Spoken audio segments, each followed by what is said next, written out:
সমুদ্রের মাঝখানে এক জাহাজ প্রচণ্ড ঝড়ের মধ্যে পড়ে লণ্ডভণ্ড হয়ে গেল।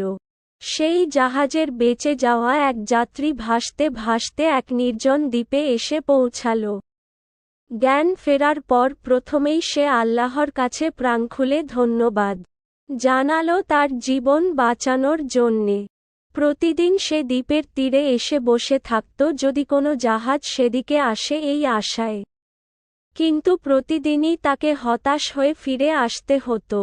এরই মধ্যে সে সমুদ্রতীরে তার জন্যে একটা ছোট ঘর তৈরি করে ফেলল।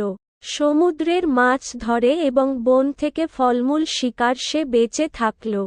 এরই মধ্যে সে একদিন খাবারের খোঁজে বনের মধ্যে গেল।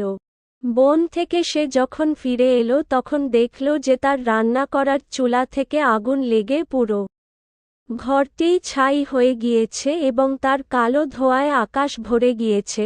লোকটি চিৎকার করে উঠল, হায় আল্লাহ, তুমি আমার ভাগ্যে এটাও রেখেছিলে।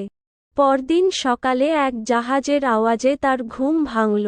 জাহাজটি সেই দ্বীপের দিকে তাকে উদ্ধার করার জন্যই আসছিল। সে অবাক হয়ে বলল, তোমরা কিভাবে জানলে যে আমি এখানে আটকা পড়ে আছি?